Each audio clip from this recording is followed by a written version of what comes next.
स्वस्ति श्री गणेशाय नमः। स्वस्ति श्री गणेशाय नमः। वक्रतुंड महाकाय सूर्यकोटि समप्रभ निर्विघ्नं कुरु मे देव सर्वकार्येषु सर्वदा।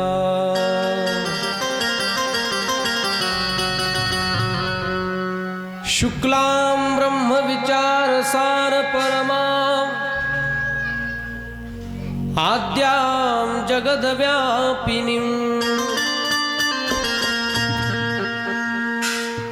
विना पुस्तकधारिणीं अभयदां जाड्यान्धकारापहा।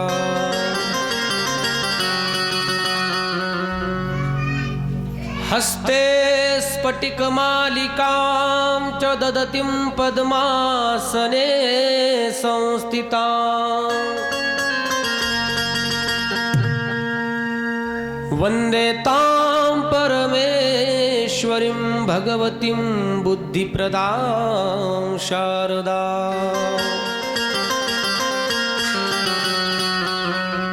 महायोगपीठे तटे भीमरथ्यां वरं पुण्डरीकाय दातुं मुनीन्द्रैः समागत्य तिष्ठन्तमानन्दकन्दम्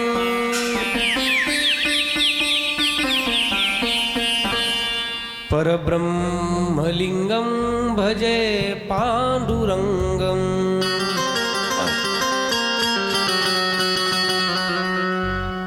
कि सच्चिदानन्दरूपाय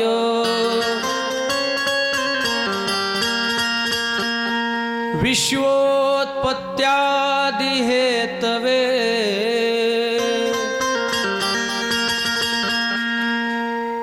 तापत्रय विनाशाय श्रीकृष्णाय वयं नमः।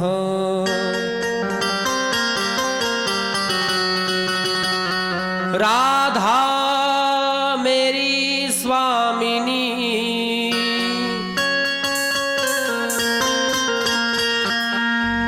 मैं राधे तेरो दास। जन्म जन्म मोहे दीजियो श्री वृंदावन को वास। कृष्णाय वासुदेवाय हरये परमात्मने प्रणतक्लेशनाशाय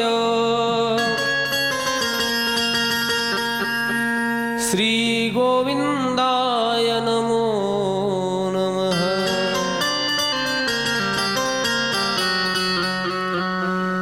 गुरुर्ब्रह्मा गुरुर्विष्णु गुरुर्देवो महेश्वरा गुरु साक्षात् परब्रह्म तस्मै श्री गुरुवे नमः। जय जय राधारमण जय जय नवल किशोर जय गोपी चित्त चोर प्रभु जय जय माखन चोर।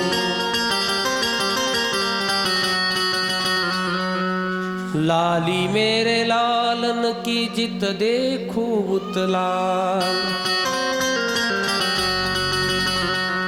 लाली देखन मैं चली मैं हो गई लालम लाल। मनोजवं मारुततुल्यवेगं जितेन्द्रियं बुद्धिमतां वरिष्ठं वातात्मजं वानरयूथमुख्यं श्रीरामदूतं शरणं प्रपद्ये कुण्डलिकावरदे हरिविठ्ठल श्री ज्ञानदेव तुकाराम पंढरीनाथ भगवान की जय मावली ज्ञानेश्वर महाराज जय गोपाल कृष्ण भगवान की हो हरे राम राम राम हरे हरे हरे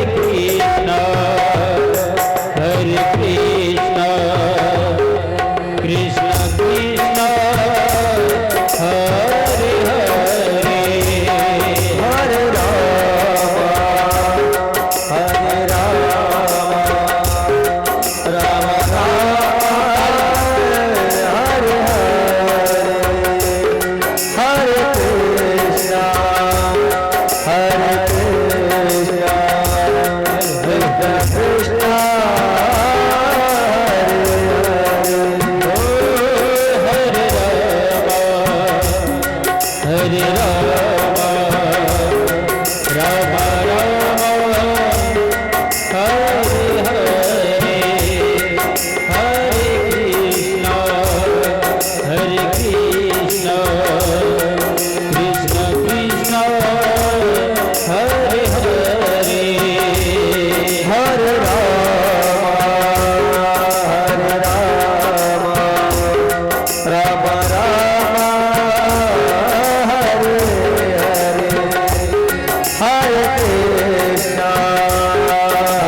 राम हरे कृष्णा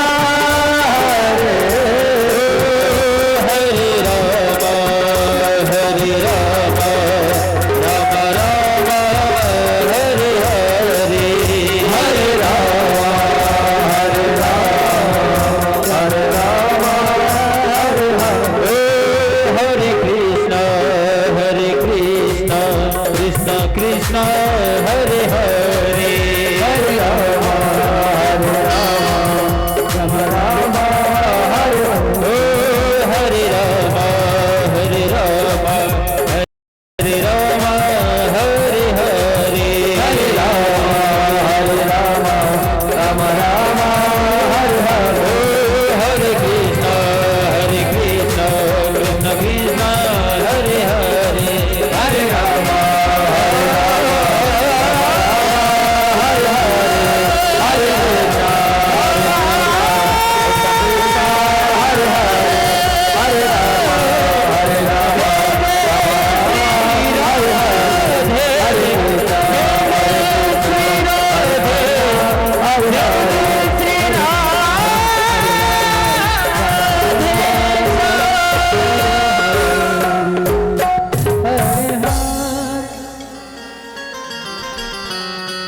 गोपाल कृष्ण भगवान की जय राधा रमन सरकार की की जय राधा वल्लभ सरकार की जय श्रीमद् भागवत महापुराण की जय अनंत कोटी ब्रह्मांड नायक जगदाधार रुक्मिणी प्राण संजीवन अकारण करुणावरुणालय भक्तवत्सल कृपानिदान भगवान पंढरीशी परमात्मा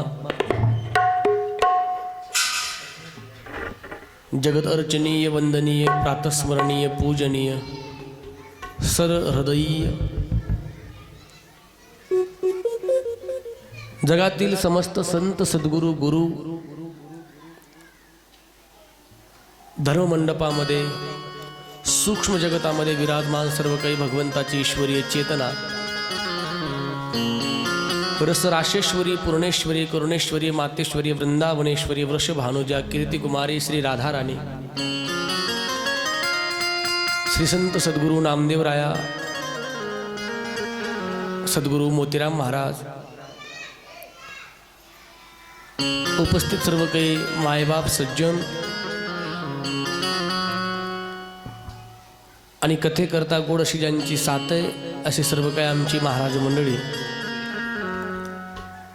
सर्वांना सर्वप्रथम या व्यासपीठावरून नमस्कार करतो. मौजे गंगा हिप्परगा या पावन भूमीमध्ये गेल्या अनेक वर्षापासून चालत असणारा हा भव्य दिव्य खंडारी नाम सप्ताह तथा श्रीमद भागवत कथा ज्ञानयज्ञ सोहळा ग्रामस्थांच्या वतीने यंदाही या ठिकाणी भगवान पंढरीश परमात्म्याच्या पावन दरबारामध्ये गोड असं आयोजन करण्यात आलेलं आहे आणि या ठिकाणी यंदा कथा करण्याचं सद्भाग्य त्यांनी माझ्या पदरामध्ये टाकलेलं आहे. म्हणून सर्वप्रथम मी या ठिकाणी विनम्र अभिवादन करतो.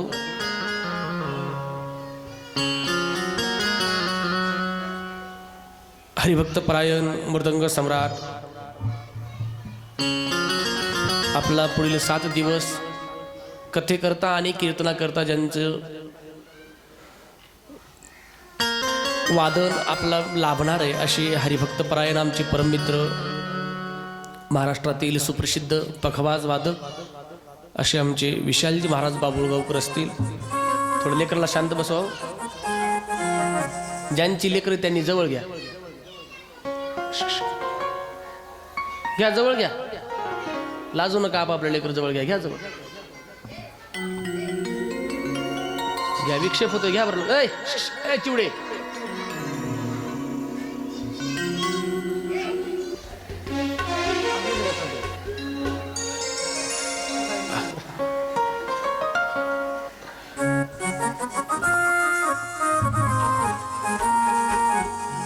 हरिभक्तपरायण शिंतवादक गायनाचार्य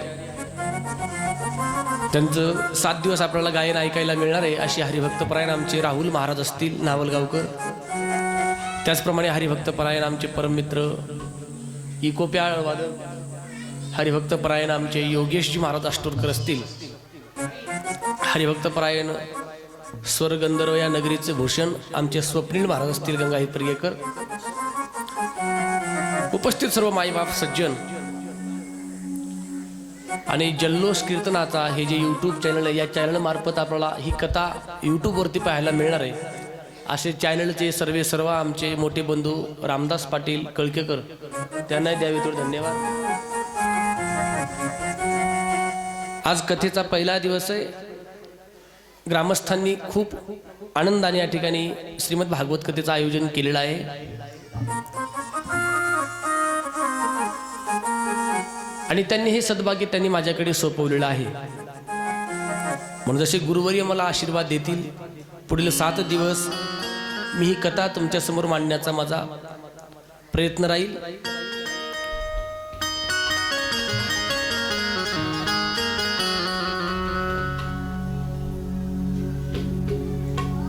आज कथेमध्ये आपल्याला भागवताचं महात्म्य पाहायचंय. श्रीमद भागवत कथा आपण श्रवण करणार आहोत. भागवत कथेचं काय महात्म्य आहे, त्या महात्म्याचा आपल्याला विचार करायचा आहे. श्रीमद भागवत कथा म्हणजे भगवान गोपाल कृष्णाची ही वाङ्मय प्रतिमा म्हणून ओळखली जाते. या भागवताला वाङ्मय रूप असं म्हणतात. भगवंताचं म्हणजे भगवंताच्या 2 मूर्ती, जशी अर्चना मूर्ती असते तशी ही वाङ्मय मूर्ती. प्रत्यक्ष स्वरूप म्हणून या भागवताकडे पाहिलं जातं. जगामध्ये ग्रंथ भरपूर आहेत, पण सर्व ग्रंथाचं सार म्हणून श्रीमद भागवत महापुराण आपल्याला सांगितलं जातं. आणि ही कथा एक अशी आहे की ही कथा आपल्याला कृष्ण प्राप्ती करून देणारी आहे. कृष्ण प्राप्ती करम शश्वत साधनम तद्वदाधुना. भगवान कृष्णाची प्राप्ती करून देणारी ही कथा आहे. गोड अशी कथा आहे. या कथेचं वर्णन करत असताना शास्त्रकार वर्णन करतात, सदाशिव्या सदाशिव्या श्रीमद भागवती कथा. कशी सदाशिव्या सदाशिव्या, सदैव ऐकावी अशी कथा आहे. पुन्हा पुन्हा ऐकल्यानंतर सुद्धा मनाला तितकाच आनंद देणारी आणि आमचं मन हळूहळू हळू शुद्ध करणारी कथा. आणि म्हणून सर्व ग्रंथामध्ये सर्वश्रेष्ठ हे श्रीमद भागवताला का ठेवलं जातं? जगामध्ये ग्रंथसंपदा भरपूर आहे, पण लोकांकडे वेळ कमी आहे, तितकं वाचणं शक्य नाही. तितका वेळ आहे का आपल्याकडे? नाही. आयुष्य आपलं कमी होत गेले, त्याच्यामध्ये आपल्याकडे वेळ खूप कमी आहे. मग कमी वेळामध्ये जीवाला भगवंतापर्यंत घेऊन जाणारी ही कथा सांगितली गेली. कमी वेळामध्ये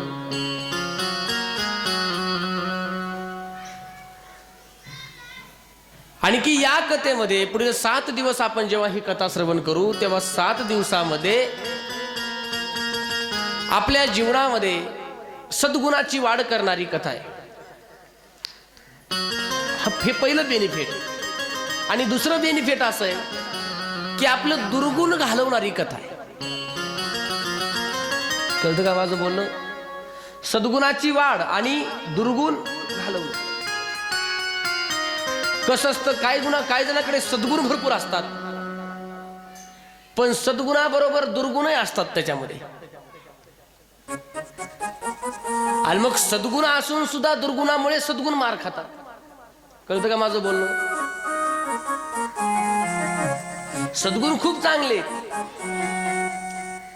पण त्याच्यामधले दुर्गुण दिसले की मग सद्गुण सुद्धा दुर्गुणामुळे झाकले जातात. आणि मग सद्गुण थोडे कमी असू द्या, काय हरकत नाही, पण दुर्गुण गेले पाहिजेत आमचे. कथेचा आशय काय, भागवताचा आशय काय?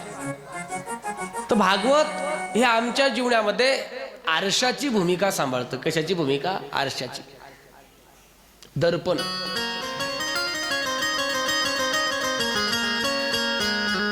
आरशाचं काय काम आहे? जे चांगलं आहे आणि जे वाईट आहे दोन्ही दाखवण्याचं काम आरसा करतो. ज्याचा चेहरा स्वच्छ आहे तोही चेहरा आरसा दाखवतो,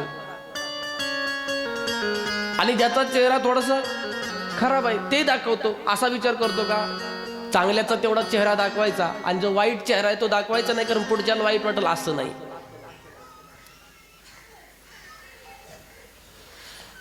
भले बुरे सारे कर्मों को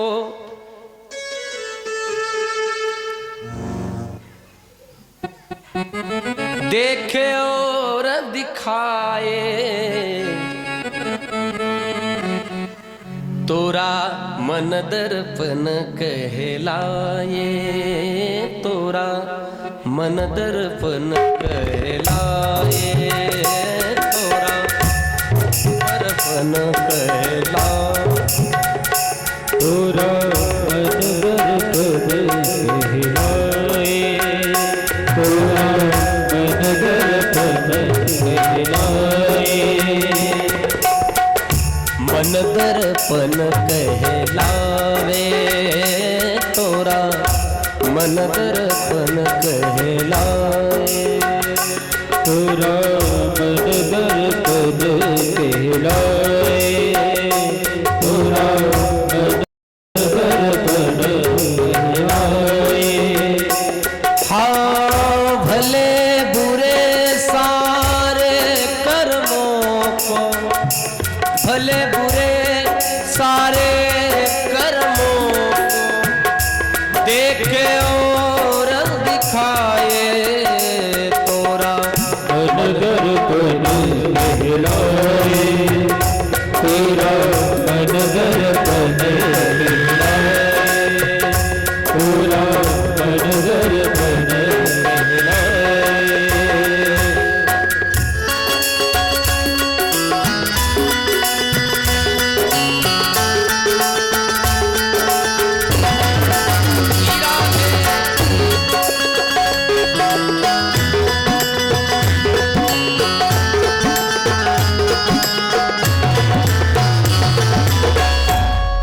गोपाल कृष्ण भगवान. भगवान की जय. पण तोरा मन दर्पण कहलावे. भागवत म्हणजे आरसा आहे आपल्याकरता, आणि आरशाचं काम जे जसं आहे तसं दाखवण्याचं आहे. जैसा तैसा दावी आरसा, नकट्या कैसा पालटे म्हटले तुकोबार आहे. काय म्हटले? जसा आहे तसा आरसा दाखवत असतो. चांगल्या नाकाचा गेला तर चांगलं दाखवतो, नकट्या नाकाचा गेला तर असा आरसा आहे. आणि भागवत सुद्धा ग्रंथ सुद्धा हे दर्पणाची भूमिका सांभाळतात. आणि मग 7 दिवसामध्ये पुढील आमच्या जीवनातले दोष हळूहळू हळूहळू कमी करणारी कथा आहे. आणि म्हणून संतांनी यस्या श्रवण मात्रेन हरिश्चित्तम समाश्रयेत. आमचं चित्त हे हरीच्या आश्रयात जातं, हे सदैव ऐकल्यामुळे. हरिश्चित्तम समाश्रयेत. चित्ताला प्रापंचिक वस्तूच्या आश्रयामध्ये नाही घातलं पाहिजे. आमचं चित्त प्रपंचाच्या आश्रयाखाली आजपर्यंत होतं, आणि त्याच्यामुळे हळूहळू हळू आमचं मन, आमचं चित्त बधीर होत चाललंय. काय होत चाललंय? बधीर. आणि त्याला मग भगवंताकडे घातलं पाहिजे नेऊ. याच्याकरता श्रीमद भागवत ऐकलं पाहिजे. शास्त्रकार असं सांगतात, ही जी भागवत कथा आपल्याला श्रवण करायला मिळते, गेल्या अनेक वर्षापासून तुम्ही श्रवण करताय, नक्कीच काहीतरी पुण्याचा कुठेतरी अंश असेल तुमचा. पुण्याशिवाय कथा मिळणं शक्य नाही. पुण्याशिवाय सत्संग जीवनामध्ये घडणं शक्य नाही. तात मिले पुणे मात मिले सुत भ्रात मिले युवती सुखदाई. तात मिले पुणे मात मिले सुत भ्रात मिले युवती. राज मिले सब साज मिले सब साज मिले मन वांछित पाई.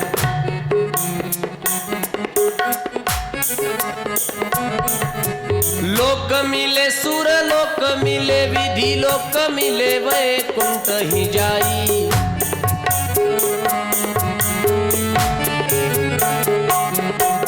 सुंदर और मिले सब महीपर संत समागम दुर्लभ बाई सुंदर और सब मिले पर संत समागम दुर्लभ बाई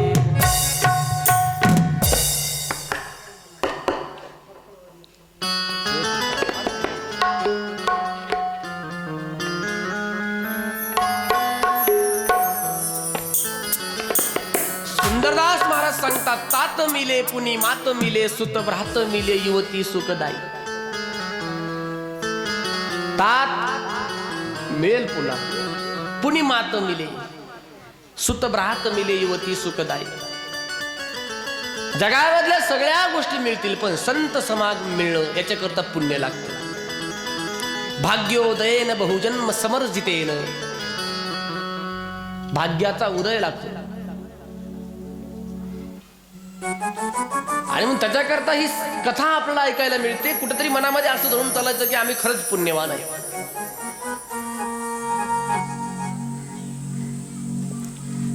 आणि त्याचा आनंद आपल्याला वाटला पाहिजे अशी श्रीमद भागवत कथा आहे आपल्याला श्रीमद भागवत कथेमध्ये प्रवेश करायचा आहे त्याचा अगोदर आपण अर्थ जाणून घेऊया श्रीमद भागवत कथा का म्हणतात श्रीमद म्हणजे याचा अर्थ आहे भगवंताच्या मुखातून आलेलं श्रीमद शब्दाचा अर्थ काय भगवंताच्या मुखातून आलेली वाणी मग असे दोनच आहेत एक श्रीमद भगवत गीता आणि एक श्रीमद भागवत कथा दोन भागवत आम्हाला कसं मरावं हे शिकवतं आणि भगवत गीता हे आम्हाला कसं जगावं हे शिकवते आणि हे दोन्ही भगवंतांनी सांगितलेले आहेत आणि कसं वागावं हे आम्हाला गाथा आणि ज्ञानेश्वरी शिकवते गोपाल कृष्ण भगवान की जगावं कसं मरावं कसं आणि त्याच्यामध्ये जे आम्हाला जीवन भेटलंय त्याच्यामध्ये वागावं कसं हे आम्हाला संत शिकवतात संतांची वाणी आम्हाला वेळोवेळी त्या सूचना करून जाते वागणं हे महत्वाचं जगणं हे महत्वाचं नाही त्या जगण्यामध्ये वागणं हे महत्वाचं आहे आणि संतांनी ते वागणं आम्हाला वेळोवेळा शिकवलंय आणि म्हणून हे भगवंताची वाणी जगणं आणि मरणं हे दोन्ही भगवंताच्या मुखातून आलेले आहेत जगावं श्रीमद भागवत कथा हतो वा प्राप्स्यसि स्वर्गम जित्वा वा मोक्षसे महिम ततो युद्धाय युज्यस्व हे जगणं शिकवतात भगवंत अर्जुना तू युद्ध कर तू कर्म करणं तुझं काम आहे कर्मण्येवाधिकारस्ते मा फलेषु कदाचन जगण्याची दिशा तुम्हा आम्हाला भगवंत देतात तू कर्म करत राहा फळाची आशा ठेवू नको जिंकलास तर हस्तिनापूर म्हणजे संपूर्ण राज्य भेटल आणि युद्ध करता करता मेलास तर स्वर्ग भेटल जगणं आणि मरण 7 दिवसाचे राजा परीक्षिती काय मरण गोड करून घेतलं त्या गोड जे मरण आम्हाला या भागवतातून ऐकायला मिळणार आहे आणि मग श्रीमद भगवंताच्या भागवत कथा चला आपण सर्वजण आपल्याला भागवताच्या महात्म्यामध्ये प्रवेश करायचंय भागवताचं खूप मोठं वर्णन आहे 12 स्कंद आहेत भागवतामध्ये एक एक स्कंद म्हणजे भगवंताचं एक एक अंग सांगितलेलं आहे भागवताला महापुराण म्हणतात अत्र सर्गो विसर्गस्य स्थानं पोषणमुतया मन्वंतर ईशानु कथा निरोध मुक्ती आश्रया हे 10 लक्षण भागवतामध्ये सांगितलेले आहेत म्हणून पुराण 5 लक्षण महापुराण 10 लक्षण ऐकत आहे ना तुम्ही म्हणून अशा महापुराणामध्ये आपल्याला प्रवेश करायचा आहे सर्वांनी अंतकरणापासून हा माझ्या मागे श्लोक म्हणायचा आहे सच्चिदानंद रूपाय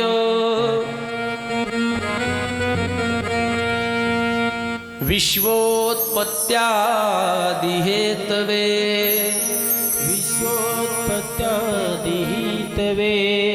तापत्रय विनाशाय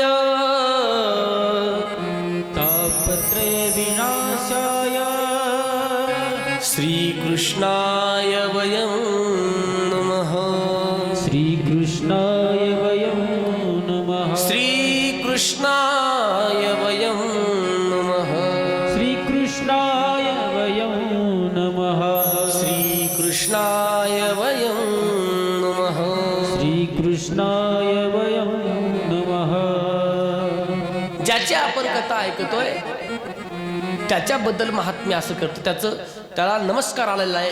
व्यासांनी जो पद्म पुराणामध्ये केलेला हा नमस्कार आहे. कसं आहे माहित आहे का, भागवत मोठंच आहे, पण जी माणसं मोठी असतात ते आपलं मोठेपण आपल्या तोंडाने सांगत नाही. कळतं का माझं बोलणं? बडा बडाई ना करे, बडा न बोले बोल, रही मन हीरा कब कहे लाख हमारा मोल. असं ऐकलं का? बडाई ना करे. आणि जी माणसं मी कोणीतरी, मी असा आहे, मी तसा आहे, माझा ऐका, मला कोणीतरी माना, मला लई येतं, माझ्या एवढं कोणाला कळतच नाही, असं जी माणसं म्हणतात, ओळखून चालायची आतून कोरे बाबा. काय आतून कोरे? आणि जी आतून पूर्ण भरलेली असतात ते तोंडाने सांगत नाही. ते व्यर्थ आपल्या तोंडाने सांगतच नाही. ज्ञानोबाराय म्हटले, जे मी झालो म्हणतात ते काही झालेलेच नसतात, आणि झालेली असतात ते काही झालो म्हणतच नाही. हिंदीमध्ये एक खूप गोड वाक्य आहे, अधजल गगरी छलकत जाय. कळतं का बघा? अधजल गगरी छलकत जाय म्हणजे अर्धी घागर डळमळ डळमळ करत असते, करते की नाही? आता आमच्या माता माऊली या ठिकाणी आल्यात. पहिल्या दिवशी खूप मोठ्या संख्येने आल्यात बरं का, एवढी कुठं दिसत नाही पब्लिक पहिल्या दिवशी. खूप आहे. एकदा काय करा, तुमच्याकरता टाळ्या वाजून घ्या, मस्त मोकळ्या घ्या वाजून. Clap clap clap clap clap clap अशा टाळ्या वाजून. खूप सुंदर. आता या जुन्या काळामध्ये आमच्या महिला मंडळ, आता एक व्यवस्था नव्हती, तंत्रज्ञान एवढं नव्हतं. मग विहिरीहून पाणी आणायच्या. मग जी घागर पूर्ण भरलेली असायची ती डळमळ करायची, की जी अर्धी असते ती करते. कोणती करते? आणलंय ना पाणी तुम्ही, आणलंय पाणी. कोणती करते? जी अर्धी भरलेली असती ती काय करते? डळमळ डळमळ. समाजामध्ये सुद्धा काही माणसं अशा अर्ध्या घागरीसारखी, जिथं पूर्ण भरलेली नाही तर पण डळमळ डळमळ डळमळ करत असतात. त्यांचं ज्ञान शांत बसत नाही. ते तोंडानं सांगून दाखवतात, मी असं आहे, मी तसं आहे. ओळखून चालायचं हा काहीच नाही बाबा. बडा बडाई ना करे. मोठा माणूस आपल्या बडाया मारत नाही, आणि जो बडाया मारतो तो मोठा नसतो. रही मन हीरा कब कहे लाख हमारा मोल. हिरा म्हणतो का, सांगत सुटतो का माझी एवढी किंमत आहे? नाही. हिरा शांत आहे, त्याला माहित आहे ज्याला मी कळतो तो माझी बरोबर पारख करेल आणि माझी किंमत ठरवेल. आणि ज्याला हिराच माहित नाही त्याला मग हिऱ्याचं काही देणं घेणंही नाही. आणि म्हणून भागवत हे आपलं जे महात्म्य सांगते, हे भागवत स्वतः सांगत नाही, दुसऱ्या पुराणांनी भागवताचं महात्म्य सांगावं, हे भागवताचं मोठेपण आहे. सच्चित आनंद रूपाय. भगवंताचे तो 3 स्वरूप सांगितलेले भागवतामध्ये, सत, चित आणि आनंद. सत्य म्हणजे जगामध्ये ज्याच्याबद्दल ज्याला नमस्कार करताय तोच तेवढा सत्य, दुसरा सत्य नाही. सत्य कशाला म्हणतात? जो काल आहे, जो आज आहे आणि जो उद्या राहणार आहे त्याला सत्य म्हणतात. तिन्ही काळाचा बाद करून जी गोष्ट टिकते त्याला सत्य म्हणतात.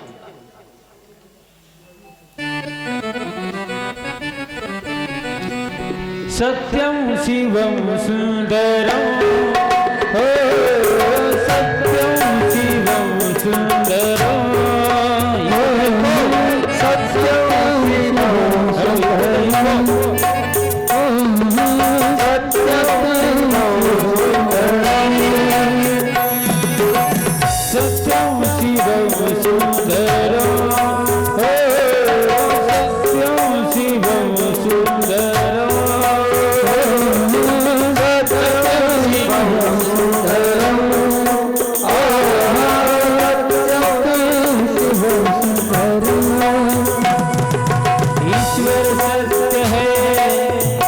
सत्य ही शिव है, शिव ही सुंदर है।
सत्यम शिवम सुंदरम.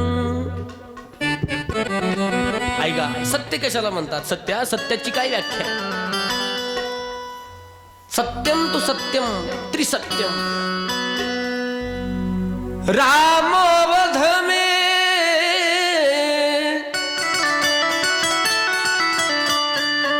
काशी में शिव,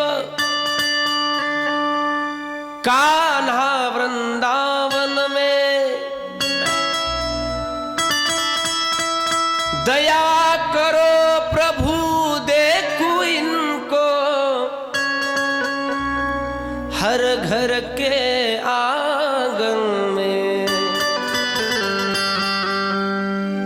राधा मोहन शरणम, सत्यम शिवम सुंदरम. सत्य त्यालाच म्हणतात जे शिवम असतं. शिवम शब्दाचा अर्थ आहे कल्याणकारी. शिवम शब्दाचा अर्थ काय? कल्याणकारी. ज्याच्यामध्ये आमचं कल्याण आहे त्याला सत्य म्हणायचं. आणि तेच सुंदर असतं जीवनाकरता. सत्यम शिवम सुंदरम. तिन्ही काळामध्ये ते सदैव सारखं राहतं, ज्याला बाद नाही. जी गोष्ट काल चालली, जी गोष्ट आज चालते, जी गोष्ट विश्वासाने उद्या चालेल त्याला सत्य म्हणायचं. आणि या जगामध्ये सत्य फक्त परमात्मा आहे, दुसरं कोणी नाही. सत्य फक्त भगवंत आहे, दुसरा कोणी. सत्य तू सत्य तू सत्य तू विठ्ठला. आणि मग सत्य फक्त परमात्मा आहे. आपण सत्य येत नाही. आपण काल आज आहोत, उद्या राहू की नाही याची गॅरंटी. उद्या राहणार आहेत आपण नाही.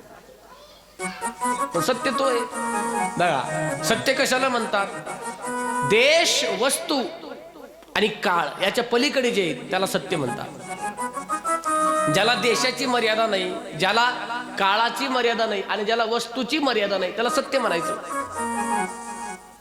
काही गोष्टी भारतात चालतात, अमेरिकेमध्ये चालत नाही, कारण त्याला देशाची मर्यादा आहे. काही गोष्टी आज चालतात उद्या चालणाऱ्या नाहीये, काळाची मर्यादा आहे. सदैव एक चालतं का? चालत नाही.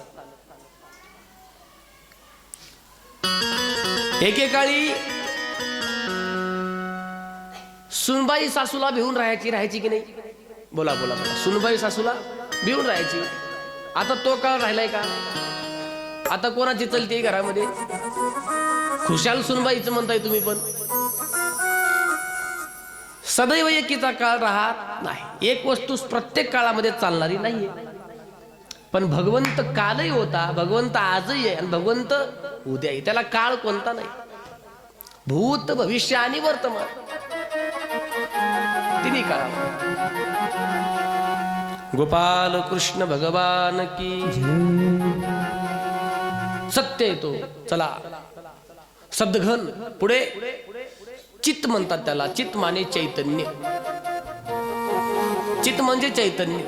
भगवंताचं वर्णन, भगवंताचा स्वरूप परिचय, भगवंताचं कार्य परिचय आणि भगवंताचा स्वभाव परिचय सांगितला. याच्यात 3 परिचय दिले त्या श्लोकामध्ये. लक्ष देऊ नाही का ऐकणारे?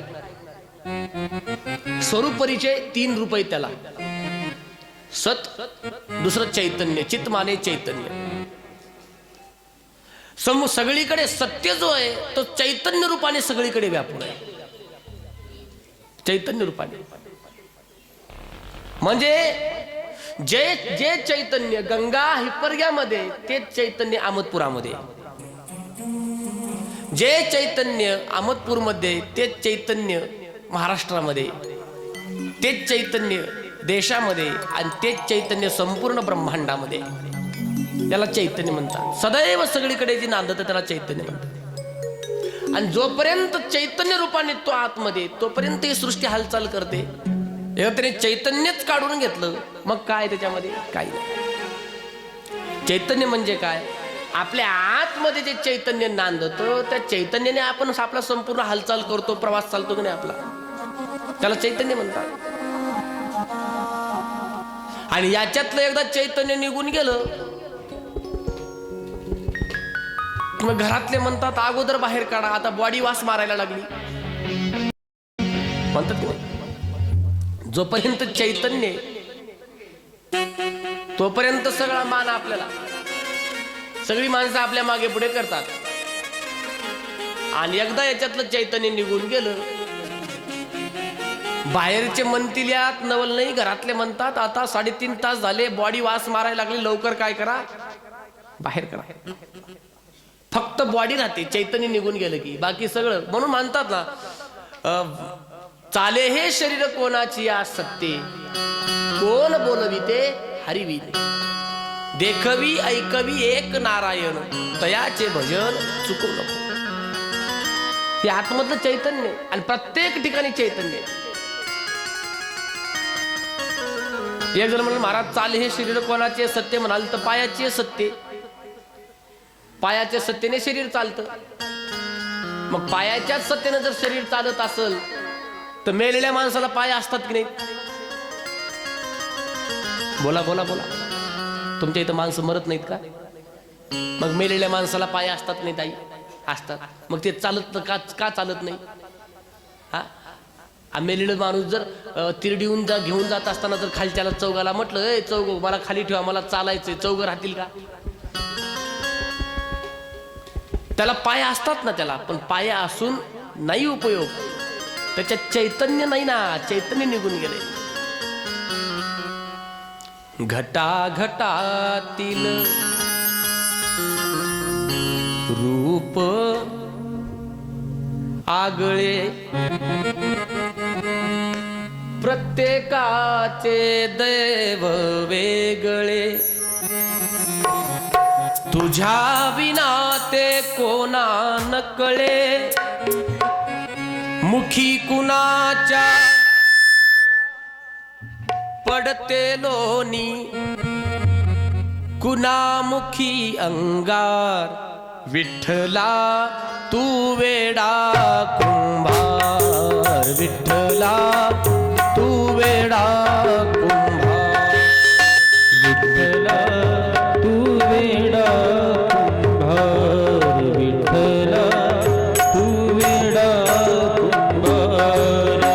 फिरत्याचा कावरती देसी मातीला आकार, विठ्ठला तू वेडा कुंभार, विठ्ठला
कुंभार. जेवढे मडके घडवलेत त्या सगळ्या मडक्यामध्ये ते मडकी चालण्याकरता चैतन्य लागत आणि त्याचा स्वरूप चैतन्य, दुसरं स्वरूप चैतन्य. ज्ञानोबरांनी काय गोड वर्णन करावं ऐका. जो नेत्राचे नयन, ज्ञानोबराय म्हणतात नेत्राचे नयन, जो कानाचेही कान. नेत्राचे नयन म्हणजे नेत्र आहेत, पण नेत्रांना सुद्धा ते पाहण्याकरता जे लागतं ते नयन म्हणजे परमात्मा आहे, चैतन्य. डोळ्यांना सुद्धा आतून काहीतरी लागतं की नाही पाहण्याकरता, ते चैतन्य. हात सगळ्यांकडे असतो पण काहींचा हात चालत नाही. समजायचं त्या हातातलं ते चैतन्य कट झालंय. चैतन्य स्वरूपाने तो व्यापून आहे. चैतन्य, सत, चित आणि आनंद. तिसरं स्वरूप आहे परमात्म्याचं आनंद स्वरूप, सच्चित आनंद. आनंद म्हणजे आनंद वेगळा आणि सुख वेगळं. सुखाला दुःख आहे, आनंदाला दुसरा विरोधार्थी शब्द नाही. आनंद म्हणजे फक्त आनंद, त्याच्यामध्ये काही जास्तही नाही आणि त्याच्यामध्ये त्या आनंदामध्ये काही कमी नाही. सुख संपत असतं, आनंद कधी संपत नाही. आनंदाला केवळ आणि केवळ एकच स्थिती असते, त्याला आनंद म्हणतात. आनंदाची एकच स्थिती.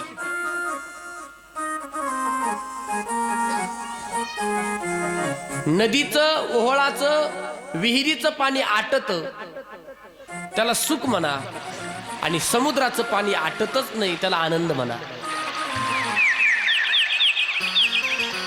कळतं ना माझं बोलणं?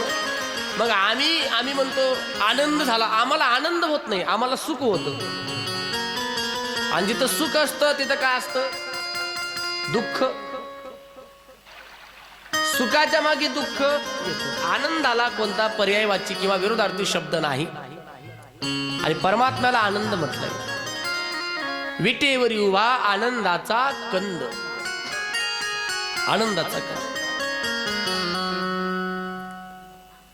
आनंदुरे आजी आनंदुरे, सभाय अभ्यंतरी अवघा परमानंदुरे. त्याला आनंद म्हटलेले. आनंद, भगवंताचं स्वरूप आनंद आहे. किती जरी घेतलं तरी तो घ्यावासाच वाटतो, त्याचा वीट येत नाही, त्याला आनंद म्हणायचा. गुलाबजामुन एखाद्याला आवडत असतो, गुलाबजामुन खाण्यामध्ये सुख वाटतं त्याला.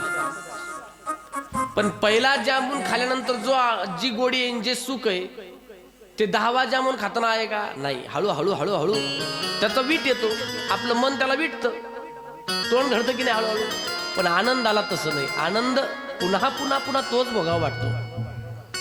हे परमात्म्याचं स्वरूप सच्चित आनंद रूपाय. कार्य परिचय देतात. विश्वोत्पत्त्यादी हेतवे. तो विश्वाची उत्पत्ती करतो, विश्वाचं पालन करतो, आणि नंतर प्रकृती लयालाही घालतो. हे सर्व काही तो करतो. कोणी म्हणेल महाराज मग त्याच्यामध्ये काय मोठेपण आहे? आम्ही उत्पत्ती करतो, आम्ही पालन करतो, आमच्याकडूनही ते लयाला जाते. असं आहे, आपणही उत्पत्ती करतो आणि तोही उत्पत्ती करतो, पण आपल्या उत्पत्ती मागे मोह आहे, त्याच्या उत्पत्ती मागे कसला मोह नाही. आपण मुलगा जन्माला घालतो, त्या मुलावरती आपला मोह जडतो. पण भगवंताने एवढी सृष्टी निर्माण केली, पण त्याचा कसला मोह नाही त्याला. कशी कशी सृष्टी निर्माण केली त्याने? काही एक सृष्टी आहे का? काय काय जगामध्ये आपल्याला पाहायला भेटतात. एवढी सृष्टी त्याने निर्माण केली. जेणे हे विश्व निर्मिले महर्षी देवा संस्थापिले. म्हणून विश्वोत्पत्ती आदी हेतवे. पण एवढं मोठं उत्पत्ती स्थिती लय सांभाळत असताना सुद्धा, एवढं मोठं काम, सृष्टीवर नियंत्रण ज्याचं असून सुद्धा स्वभाव किती गोड आहे बघा. तापत्रय विनाशाय. तिन्ही तापाचा जो नाश करतो. कसल्या प्रकारचा घमंड नाही त्या उत्पत्तीचा, कसल्या प्रकारचा अभिमान नाही त्याला. जो मज होय अनन्य शरण, तयाचे निवारी मी जन्म मरण. सगळे त्रिविध ताप घालून टाकण्याची ताकद त्याच्यामध्ये. कसल्या प्रकारचा अभिमान नाही. थोडं जर आम्हाला काही यायला लागलं तर आम्हाला अभिमान होतो त्या गोष्टीचा. होतो की नाही आई? घरामध्ये पाहुणे आले आणि पाहुण्याकरता पोहे केले आणि जाता जाता पाहुण्यांनी म्हणावं पोहे कोण केले होते? बाई किचन मधून पळत येते बाहेर, मी केले, फक्त पोहे केले म्हणून किचन मधून बाहेर येते. आणि त्याने एवढी मोठी सृष्टी निर्माण केली, त्याचा कसला ऍटिट्यूड त्याला. आम्ही जर काही बनवलं तर आम्ही त्याला काय देतो? आमचे नावं देतो, नावं. हे मी केलंय. एखादी कुठं जमीन घेतो तर अख्ख्या गावामध्ये सांगतो तिथली जमीन मी घेतली बरं का.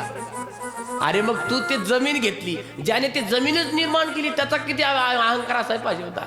तू ते माती तेवढी घेतली, पण ज्याने मातीला ते स्वरूपच प्राप्त करून दिले त्याला किती अहंकार पाहिजे. पण कसला अहंकार नाही. सृष्टी निर्माण केल्यानंतर मोह नाही, आणि ते सृष्टी प्रलयामध्ये गेल्यानंतर त्याचं दुःख त्याला नाही, आणि म्हणून तो सच्चित आनंद स्वरूप आहे. कसलं दुःख नाही. प्रलयाच्या टाइमला सृष्टी रसातळाला जाते, त्याचा कशाचं दुःख आहे का? त्याला नाही. आणि उत्पत्ती केल्यानंतर सांगत बसतो का गावभर मी भारत तयार केलाय, मी अमेरिका तयार केली, माझं नाव काही नाही. आणि जो भक्त त्याच्यासारखा वागतो मग त्याच्या जीवनातले तापत्रय विनाशाय, तिन्ही ताप तो घालून टाकतो, आध्यात्मिक, आधी भौतिक आणि आधी दैविक. आणि म्हणून अशा परमात्म्याला श्री कृष्णाय वयम नुमः, त्या भगवंताला पद्मपुराणामध्ये नमस्कार केलेला आहे. महात्म्यामध्ये श्रीकृष्णाय वयम नुमः. आता कृष्णाय वयम नुमः म्हणायला पाहिजे होतं, पण श्री कस काय घातला? तर श्री हा राधावाचक शब्द आहे. राधे सहित नमस्कार केलाय, राधे सहित.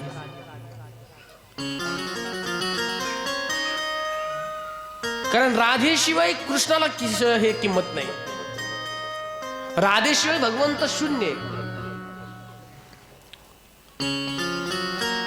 आणि म्हणून राधा राणीला नमस्कार या ठिकाणी केलेला आहे. त्याच्यानंतर पुढे भागवताचे जे व्यासांचे सुपुत्र ज्यांनी राजा परीक्षितीला श्रीमद भागवत कथा सांगितली, अशा शुकदेवजींना नमस्कार आलेला आहे. यम प्रव्रजंत मनुपेतमपेत कृत्यम द्वैपायनो विरह कातराजुहाव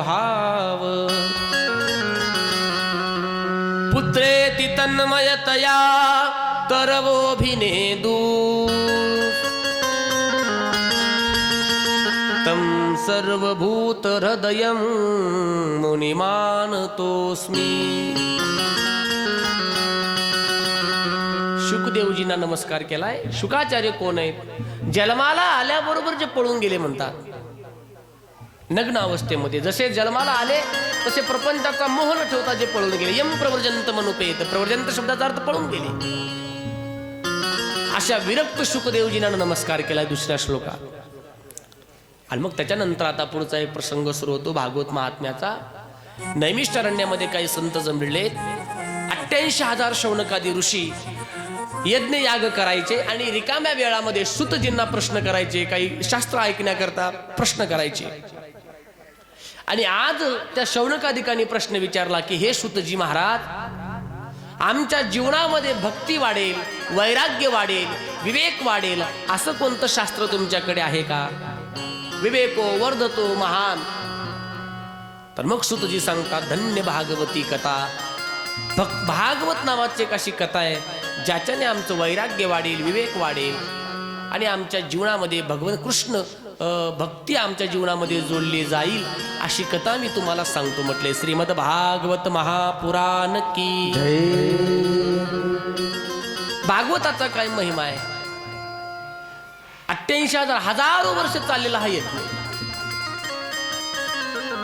तुम्ही म्हणाला महाराज हजारो वर्ष कुठे यज्ञ करणं होतं का? माणसाला आयुष्य 100 वर्षाचं आहे, मग 1000 वर्षाचं तुम्ही काय सांगून राहिले? असं नाही, आम्ही काय मंत्र सांगत नाही. आम्ही आमच्या मंत्र सांगत नाही, जे शास्त्रामध्ये आलंय ते सांगतो.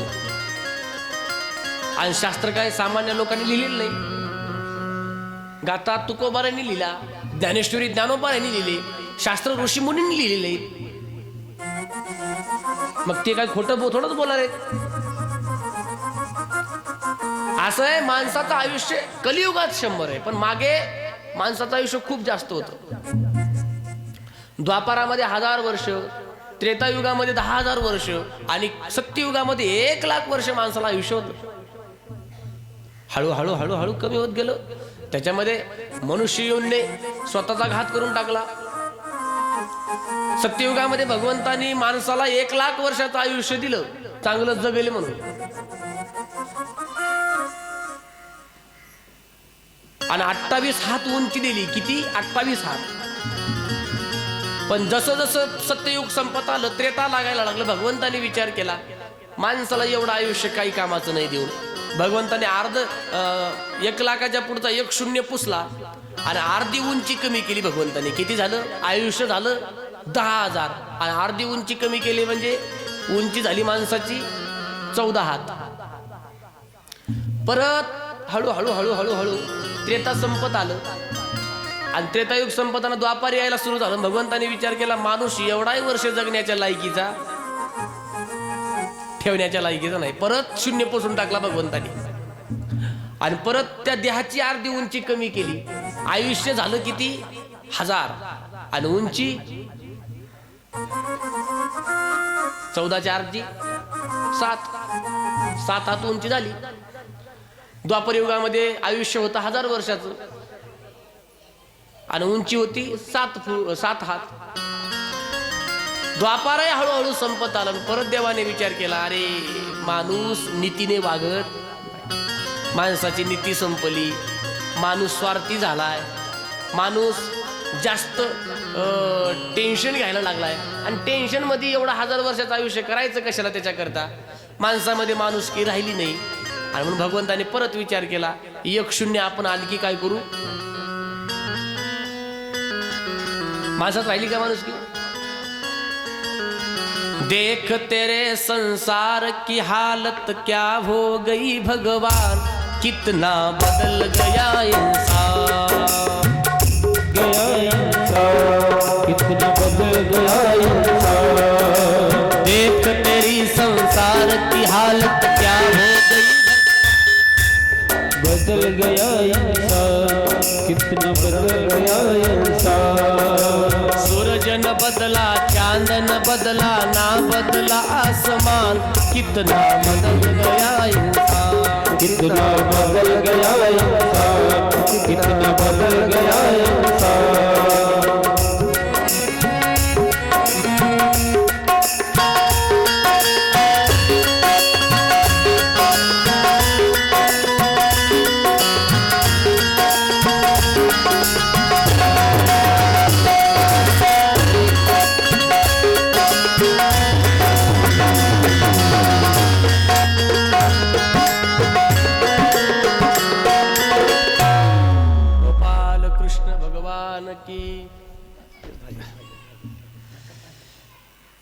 आया समय बड़ा बेढंगा,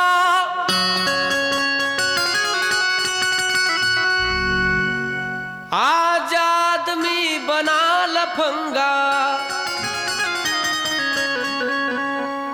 कहीं पे झगड़ा कहीं पे दंगा, नाच रहा नर होकर नंगा, छल और कपट के हाथों अपना बेच रहा ईमान, कितना बदल गया इंसान. सूरज न बदला, चांद न बदला. किती माणूस बेढंगी वागायला लागला. माणसाच्या वरून एक दाखवतो ना आतून एक ठेवतो की नाही. राम के भक्त रहीम के बंदे, रचते आज फरब के धंधे, कितने ये मक्कार ये अंधे, देख ले इनके भी ये धंधे. इन्हीं की काली करतूतों से हुआ ये मुल्क स्मशान, कितना बदल गया इंसान. आणि म्हणून माणसाचं आयुष्य हळूहळू कमी झालं आणि माणसाने आणखी जर सुधारणा केली नाही स्वतःमध्ये तर काय माहित परत एके दिवशी देवाच्या मनात येईल माणूस एवढाही जगण्याच्या लायकीचा आणि त्याच्या जर मनात आलं एवढा जगण्याच्या लायकीचं नाही तर मग किती वर्ष आयुष्य राहील आपल्या हातामध्ये? किती? परत पुसा एखादा झिरो, किती राहील मग? 10 राहील फक्त हातात. आणि येणार आहे म्हटले ते कलियुगामध्ये येणारच आहे. कलियुगाची दादा ऐका थोरी, पुत्र तो होईल पित्याचा वैरी, भ्रतार सांडोनी घरोघर फिरतील नारी, ऐसा शकून सांगावया आलो निर्धारी. पृथ्वीवरी दादा एक विपरीत होईल, बहीण भावा दोघा जणांचा विवाह लागेल. 5 वर्षाची बाला भ्रतार मागेल, 6 वर्षाची नारी गर्भीन राहे. नाथांचा शकून निर्गुण निराकार, दादा माहुर माझ शकून सांगावया आले यमाई वाजना. हा शकून सांगावया आले यमाई वाजना. शकून सांगवया आलय माय माझना. शकून सांगवया आलय माय माझना. शकून सांगावया टाळी टाळी हा आले यमाई माझना. शकून सांगावया आले यमाई माझना. शकून सांगवया आलय माय माझना. गोपाल कृष्ण भगवान की जय. आज लागत नाही, उद्या लावून घ्या व्यवस्थित. आता आज पहिला दिवस आहे, उद्या लावून घ्या. शकून सांगावया आले यमाई माझना. खूप विचित्र परिस्थिती होणार आहे. लय माणसं महागाची इथे. एवढे माणसं महागाचे सांगून असं काय गोड व्हायला कसं आहे ते माहिती का? बायको मोठ्याची करायची, ऊसतोडीला न्यायची. मग सोपं आहे काय? नारदांना पाहिलं सनकादिकांनी आणि नारदांच्या चेहऱ्यावरती म्लानीनता आहे, उदासीनता आहे. उदास चेहरा वाटला, थोडा पडका चेहरा वाटला. माणसाच्या चेहऱ्यावर कळतं मुळात काय चाललंय, कळतं की नाही? माणसाचा चेहरा प्रसन्न वाटला की आपण म्हणतो काय कुठला आनंद. आणि माणसा थोडा चेहरा पडका वाटला काय दुःख आहे आपण लगेच विचारतो. चेहरा सांगतो माणसाचं काय ते. आणि काही काही ना चेहरा वाचता येतो. आणि माणसाने नेहमी आपल्या मनातलं झाकून ठेवण्याचा प्रयत्न ठेवावा. चेहरा दुःखात कधीच चेहरा पडका ठेवायचा नाही आणि आनंदामध्ये कधीच चेहरा लय असं खुलून ठेवायचं नाही. जसा आहे तसा ठेवायचा. पण नारदांच्या चेहऱ्यावरची चिंता स्पष्ट दिसत होती. सनकादिकाने विचारलं, नारदा अहो घर परिवार तर काही नाही तुम्हाला, काय टेन्शन लागले तुम्हाला? मग चेहरा का पडलाय? साधूचा चेहरा पडका नाही पाहिजे, साधूचा चेहरा प्रसन्न पाहिजे. लोकांनी साधूचा चेहरा बघितल्यानंतर पुढच्यांना आनंद झाला पाहिजे. आणि कुठं फिरताय? आणि साधूचं काम हे सदैव फिरण्याचं असतं. जो फिरता है उसी को साधू कहते. साधू चलता भला और पानी बहता भला. कारण पाणी एके ठिकाणी राहिलं तर पाण्याचा वास मारतो. कांजळ येतं कांजळवरी पाण्यावर. साधू फिरत असतात. सनकादिकाने विचारलं, काय चिंता आहे तुमच्या तोंडावरती? नारद म्हणायला लागले, मी भारत भ्रमण करत होतो. संपूर्ण विश्वामध्ये भारत देश चांगला आहे आणि त्या देशामध्ये मी फिरण्याकरता गेलो. पण भारत फिरताना माझा अनुभव मला असं सांगतोय की सत्यम नास्ति तपश्चौचम दया दानं न विद्यते. उदरम भरिणो जीवा बराका कूट भाषिणः. सध्या माणसं भारतातली नीट राहिली नाहीत. मी ऐकून आहे की भारत खूप चांगला आहे आणि आपणही म्हणतो भारत माझा देश आहे, मेरा भारत महान. सगळ्या देशामध्ये माझा भारत महान आहे आणि खरंच महान आहे माझा देश तसा पाहिला तर. म्हणजे देश माझा बिघडला नाही असं नाही, बिघडलाय पण आणखी दुसऱ्या देशा एवढा माझा देश बिघडलेला आजही कुठेतरी संतांना किंमत आहे, आजही कुठेतरी तीर्थावरती गर्दी आहे, आजही कुठेतरी कीर्तन भजन चालतं, आजही लोकांना नामस्मरणाचं महत्व माहित. आजही लोकांमध्ये किती जरी बिघडलेला असला देश तरी लोकांमध्ये प्रेम कुठेतरी आपल्याला बघायला भेटतं. है प्रीत जहां की रीत सदा, मैं गीत वहां के गाता हूँ, भारत का रहने वाला हूँ, भारत की बात सुनाता हूँ.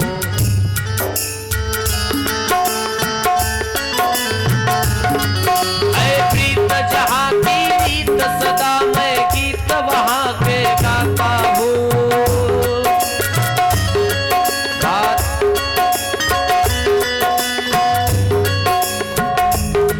भारत का रहने वाला हूँ, भारत की बात सुनाता हूँ.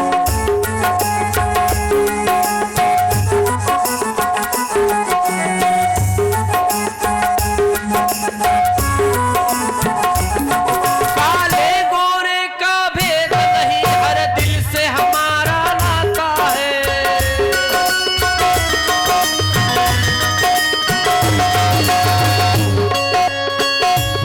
कुछ और आता है हमको, हमें प्यार निभाना आता है.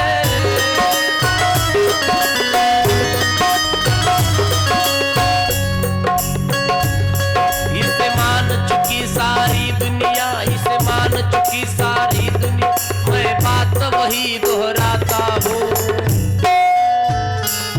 भारत का रहने वाला हूँ, भारत की बात सुनाता हूँ.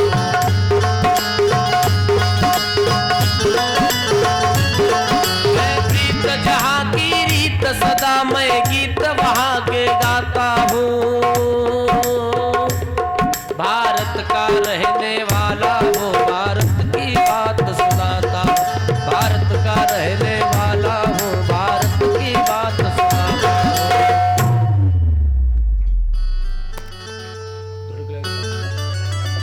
गोपाल कृष्ण भगवान की जय. भारत का रहने वाला हूँ, भारत की बात सुनाता हूँ. म्हणून भारत भ्रमण करत होतो, मोठे मोठे तीर्थक्षेत्र पाहिले, पण सत्य पाहायला भेटलं नाही कुठं, तप पाहायला कुठं भेटलं नाही कुठं, शौच्यता म्हणजे पवित्रता कुठं पाहायला भेटलेली नाही. आणि मन माझं खिन्न झालं, खिन्न. आज घराघरामध्ये प्रेम राहिलं नाही. घरामध्ये मोठ्यांचा मान सन्मान संपला. तरुण माणसाने संपूर्ण कारभार हातामध्ये घेतला. तरुणी प्रभुता गे शाल्लको बुद्धिदायक हा नारद सांगतायत महात्म्यामध्ये. आज घरामध्ये वडील माणसाला किंमत राहिलेली नाही. लोकांना आज घरातली वडील माणसं, वृद्ध माणसं ही ओझं वाटायला लागलं, ओझं. तरुणांच्या हातामध्ये कारभाराला तरुणी प्रभुता घे. भावा भावामध्ये जमायला तयार नाही.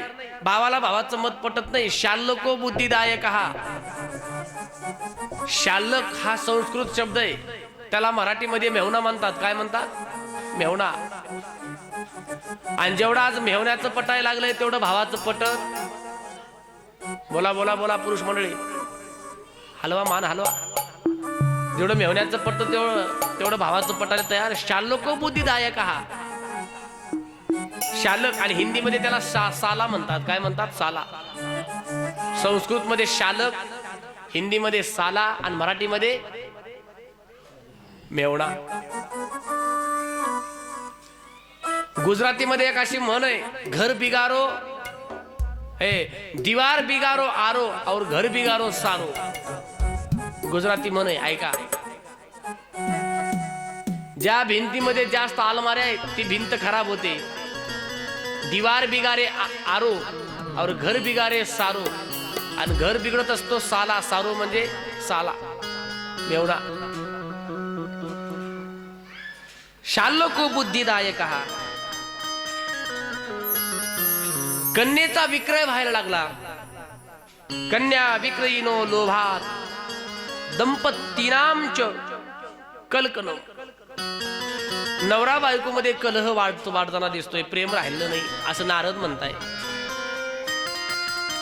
ओय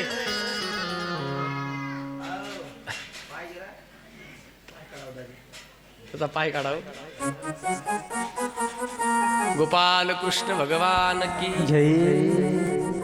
हरिक्षेत्रम कुरुक्षेत्रम श्रीरंगम सेतुबंधनम. हरिक्षेत्र कुरुक्षेत्र श्रीरंग सेतुबंधन असे भरपूर तीर्थयात्रा मी केल्या, पण कुठं माझं मन समाधानी झालं नाही. सगळीकडे अनाचार, पाप, अशुद्धता, अपवित्रता, साधू संतांवर लोकांचा विश्वास राहिला नाही. पण मी येत जेव्हा वृंदावनामध्ये पाहिलं तिथे एक मला कौतुक दिसलं. वृंदावन ही भक्तीची भूमी आहे. आणि तिथं आल्यानंतर मी जेव्हा वृंदावनातून चाललो होतो, एक स्त्रीचा मोठ्या मोठ्या रडण्याचा आवाज येत होता. 2 म्हातारी माणसं त्या स्त्रीच्या मांडीवरती झोपलेले आहेत आणि काही स्त्रिया त्या स्त्रीचं सांत्वन करताना मला दिसलेलं आहे. मी चालत होतो आणि तिने मला आवाज दिला, भो भो साधू क्षणम तिष्ठ मच्चिंतामपि नाशनम. भो भो साधू क्षणम तिष्ठ मच्चिंतामपि नाशनम. ओ साधू थोडं थांबा. नारद म्हणतायत मी स्वतःहून गेलो नाही, पण त्यांनी जेव्हा मला हाक मारलं तेव्हा मला जावं लागलं. कशा करता बोलवलंय, कारण काय, कोण आहेत तुम्ही, मला तुम्ही रडता या ठिकाणी, ह्या सर्व स्त्रिया कोण आहेत, आणि तुमच्या मांडीवरती जी म्हातारी माणसं 2 झोपलेत ती कोण आहेत. तर तिने मग आपला परिचय द्यायला सुरुवात केला. अहम भक्तिरिते ख्याता इमो ते तनयो मतो. ज्ञान वैराग्य नामानो काल योगेन जर्जरो. माझं नाव भक्ती आहे. माझा जन्म द्रविड देशात उत्पन्ना द्रविडम शाहम वृद्धिम कर्नाटके गता क्वचिन महाराष्ट्र गुर्जरे जीर्णताम गता. भक्ती म्हणते माझा जन्म झाला द्रविड देशात, दक्षिण देशामध्ये जन्म झाला. भक्तीची जन्मभूमी दक्षिण भूमी आहे द्रविड. मी वाढले हळूहळू कर्नाटकामध्ये, वृद्धिम कर्नाटके गता. आजही कर्नाटकामध्ये भक्ती करता पोषक वातावरण आहे. तिथं आजही अशा आहेत गावागावामध्ये माणसं एकादशीच्या दिवशी ते निर्जला एकादशी करतात. निर्जला एकादशी करते ना, निर्जला. हा लई काय खायचं नाही, फक्त किलोभर साबुदाणा तेवढा खायचा. निर्जला एकादशी उगा थोडा नावाला आहे की नाही. नाही निर्जला म्हणजे काही त्या दिवशी घ्यायचं नाही. निर्जला एकादशी आजही करतात. कर्नाटक ही मोठी वृद्धीची भूमी आहे. हळूहळू मला महाराष्ट्रामध्ये मान मिळाला. तर महाराष्ट्रामध्ये ज्ञानोबाराय तुकोबाराय यांनी माझं खूप कौतुक केलं. भक्ती महाराष्ट्रामध्ये भक्तीला उपयुक्त भूमी आहे महाराष्ट्र. पण जशी मी गुजरातमध्ये गेली तसं मला वृद्धत्व प्राप्त झालं. कारण गुजरात ही व्यापाराचा प्रदेश म्हणून ओळखला जातो. आजही गुजरात बघा व्यापारी लोकांचा प्रदेश म्हणून ओळखला जातो. देशामध्ये जेवढे काही 10 श्रीमंत आहेत त्याच्यामध्ये सगळे गुजराती आहेत. कारण त्यांना बिझनेस पहिला असतो. मारवाडी लोकांना काय पहिला असतं, बिझनेस, व्यवहार. आणि जिथं व्यवहार आहे, जिथं दाम आहे, तिथं राम नसतो. आणि जिथं राम आहे गेलं काय.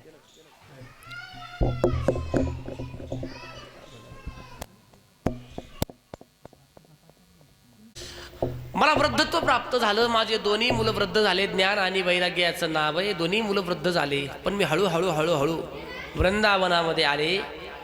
आणि वृंदावनामध्ये आल्यानंतर भक्ती म्हटली मी पुन्हा तरुण प्राणाम प्राप्त झाली. का, कारण वृंदावन ही भक्तीची भूमी आहे. कधी वृंदावनामध्ये जा.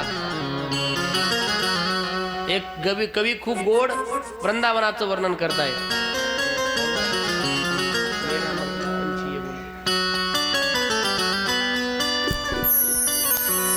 मेरा मन पंछी बोले, मेरा मन पंछी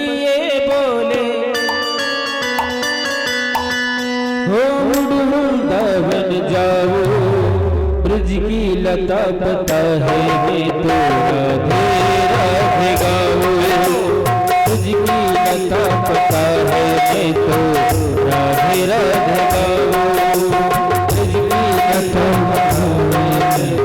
राधे राधे गाऊं ब्रज की हेलो राधे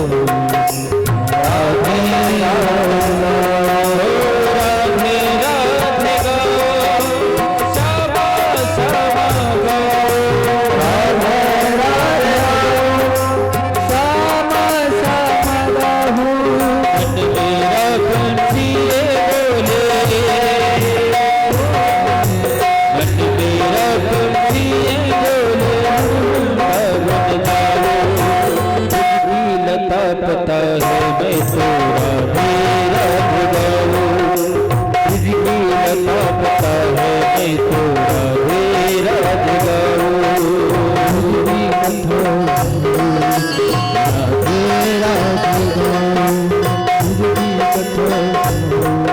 राधे राधे गाऊं जीवन में कहाँ बनैया सरसते हैं अपनी बांसुरियां आप बजाते हैं जीवन में कहाँ कन्हैया रास रचाते हैं प्रेम भरी अपनी बांसुरियां आप बजाते हैं राधा सिंह नाचे सावरिया राधा सिंह नाचे सावरिया दर्शन करके आओ ब्रज की लता पता है मैं तो राधे राधे गाऊं ब्रज की लता पता है मैं तो राधे राधे गाऊं राधे राधे गाऊं श्यामा श्यामा गाऊं राधे राधे गाऊं श्यामा श्यामा गाऊं गोपाल कृष्ण भगवान की जय वृंदावन ही भक्तीची भूमी आहे. आजही बघा वृंदावनामध्ये तिथे गेल्यानंतर तुम्हाला दिसतील माणसं राधे करता वेडे झालेत. राधा म्हणजे भक्ती आहे. मेरा मन पंछी ये बोले उड़ वृंदावन जाऊं ब्रज की लता पता में मैं तो राधे राधे गाऊं मैं राधे राधे गाऊं मैं श्यामा श्यामा गाऊं. राधेची भूमी पण भक्ती म्हटली मला वृंदावनामध्ये आल्यानंतर मला तारुण्य प्राप्त झालं. पण माझे जे दोन मुलं आहेत ज्ञान आणि वैराग्य यांना काही तारुण्य प्राप्त झालं नाही आणि म्हणून मला त्याचं दुःख होतंय. हे सध्याच्या युगाचं वर्णन असंच आहे. मुलं म्हातारे आणि आई वडील तरुण याचा अर्थ काय?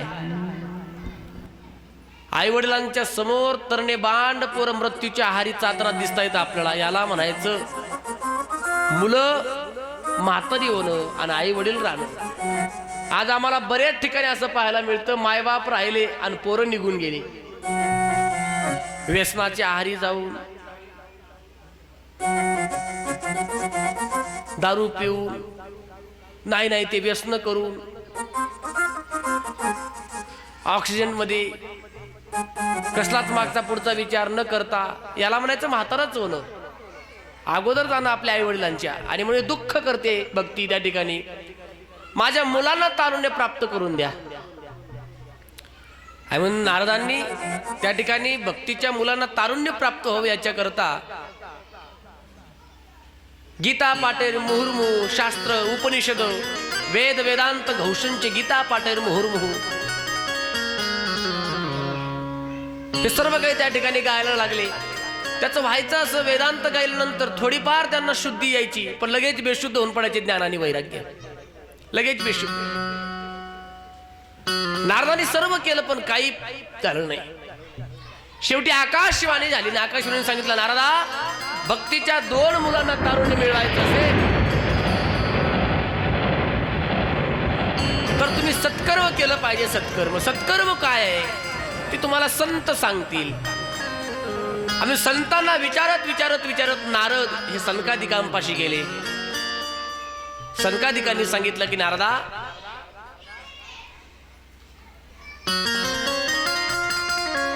भक्तीच्या मुलांना पुनश्च तारुण्य प्राप्त व्हावं असं वाटत असेल तर एकच सत्कर्म जगाच्या पाठीवरती आहे जे तुम्ही केलं पाहिजे ते तुम्हाला माहीत आहे. कोणतं? जे तुमच्या वडिलांनी तुम्हाला सांगितलंय अशी श्रीमद भागवती कथा. तुम्ही ते जर कराल तर नक्की ज्ञान आणि वैराग्याला तारुण्य प्राप्त झाल्याशिवाय राहणार नाही. तारुण्य प्राप्त होईल. आणि मग म्हटले मी करण्यापेक्षा तुम्ही संत आहेत, तुमचा माझ्यापेक्षा अधिकार मोठा आहे, तुम्ही माझे मोठे बंधू आहेत, सनकादिक नारदांचे मोठे बंधू आहेत, भाऊ आहेत, मग हे तुम्हीच करा. आणि मग हरिद्वार मध्ये आनंदवनाच्या ठिकाणी ती श्रीमद भागवत कथेचं आयोजन ठरलं. आयोजन करणारे नारद होते, वक्ते म्हणून सनकादिक होते आणि श्रोता म्हणून भक्ती ज्ञान आणि वैराग्य यांच्याकरता ही कथा त्यांनी केली. ही कथा ऐकल्यानंतर तारुण्य प्राप्त होईल असं म्हटलं होतं. पण नारदांनी जेव्हा श्रीमद भागवत कथेचं आमंत्रण भक्ती आणि ज्ञान वैराग्याला दिलं, कथा तर आणखी ऐकली नाहीच, केवळ आणि केवळ भागवत कथेचं आमंत्रण ज्ञान आणि वैराग्याला मिळालं. वेदांत ऐकून, गीता ऐकून, शास्त्र ऐकून, उपनिषद ऐकून सुद्धा थोडीफार ज्यांना शुद्धी यायची, पण भागवत कथा तुम्हाला ऐकायला जायचंय, भागवत कथेचं तुम्हाला आमंत्रण आहे, निमंत्रण आहे, हे शब्द कानावरती पडले. आणि त्याच बरोबर भक्तीचे दोन्ही जे मुलं ज्ञान आणि वैराग्य यांना तारुण्य प्राप्त झालं. श्रीमद भागवत महापुराण की असं भागवत कथेचं आमंत्रण भेटल्याबरोबर भक्तीचे जे दोन्ही मुलं आहेत त्यांना तारुण्य प्राप्त झालं. आणि मग भागवत कथेचं आयोजन करणारे नारद त्यांना हर्ष वाटला. भागवत कथा सुरू झाली आणि भक्ती ज्ञान वैराग्य त्या कथेमध्ये आनंदाने नृत्य करत त्या ठिकाणी प्रगट झाले. भक्तीचे दोन्ही मुलं आणि भक्ती सुतोतो तरुण गृहीत्वा प्रेमैक रूपा सहसा विरासित श्री कृष्ण गोविंद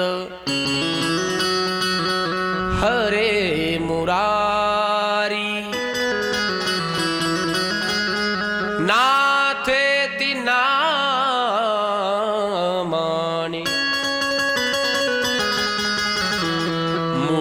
मुहुर्वदन्ति श्री कृष्ण गोविंद हरे मुरारी हे नाथ नारायण वासुदेव कृष्ण गोविंद हरे मुरारी हे नाथ नारायण वासुदेव हे नाथ नारायण वासुदेव हे नाथ नारायण वासुदेव हे नाथ नारायण वासुदेव हे नाथ नारायण कृष्ण गोविंद हरे मुरारी हे नाथ नारायण वासुदेव श्री कृष्ण